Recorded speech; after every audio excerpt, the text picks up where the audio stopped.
Now to our GMA cover story.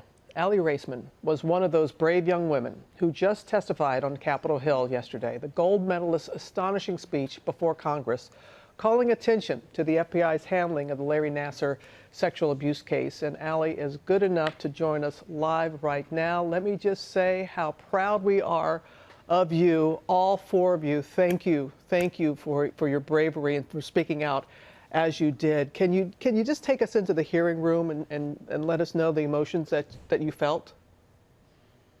Yeah, thank you for having me. It's hard to describe. First of all, just putting together the testimony was so difficult because it's so personal. We only had a small amount of time, and it's trying to think about what is important to say. Also recognizing this is so much bigger than just my experience. There's so many people out there that are affected by the mishandling of, the FBI, USAG, and USOC. So trying to put that together, I overthink every single word.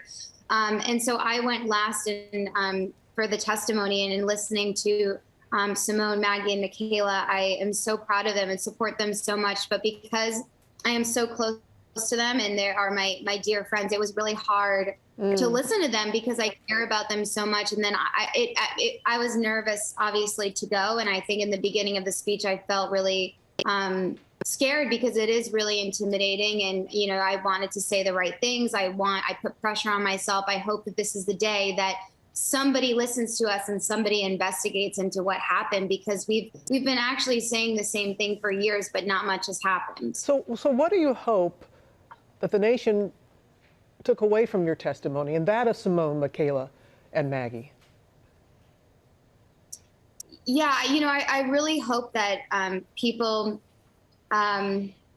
realize just how bad things are. I mean, this is a really big cover-up, and the fact that the FBI, USA Gymnastics, and the United States Olympic and Paralympic Committee didn't think that this was important enough to handle it the right way is horrific. And so many people could have been spared the abuse. If you go back decades, Nassar was first reported decades ago, and I would have never met him. I should have never met him. And after I reported, there was over 100 new victims that were abused, and I've met many of those survivors, and it's absolutely horrific. So I think it's important for people to recognize the power of one adult doing the right thing, one adult believing, validating a survivor, and listening and taking proper action. And I'm really hoping that the senators, they seem to be validating. They seem to have been very supportive yesterday, and I hope they take that support and put it into action and actually do an investigation and make sure that we're looking at how the FBI, USAG, and USOPC are all related and connected, and the people that wronged us need to be held accountable so that no child gets hurt. Some of those people who enabled us might still be in positions of power. We don't know because we don't have the answers yet. That's why an investigation is so necessary, as you all said. And I heard it when you told senators that it took over 14 months for the FBI to contact you after your initial report in 2015. So how did the mishandling of this case impact your recovery? Because you said many don't realize this type of trauma sometimes can carry on with people for the rest of their lives, Aly. Yeah, it's really hard.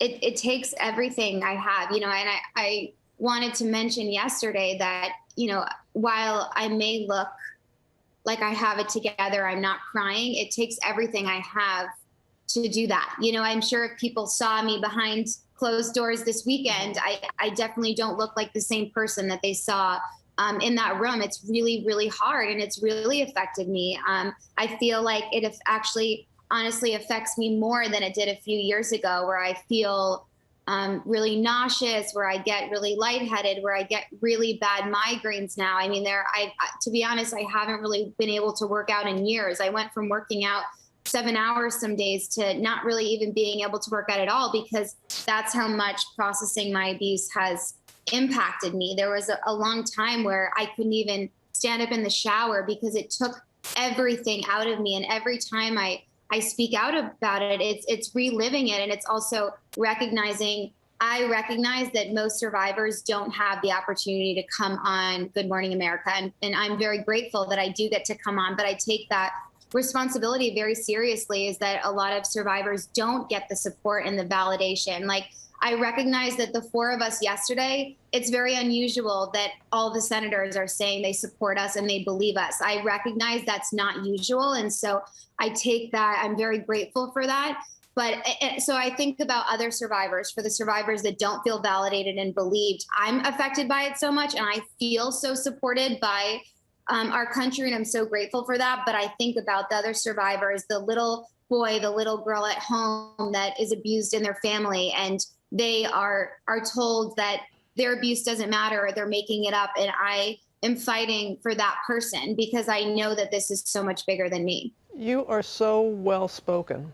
Thank you. Thank you for speaking up, not only for yourself and your teammates, but for those that feel that they're voiceless. You are giving them a voice this morning, Aly. And thank you for getting up and being with us this morning.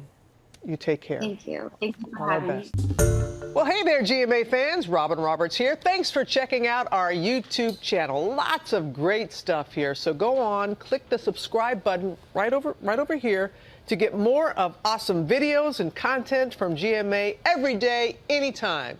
We thank you for watching, and we'll see you in the morning on GMA.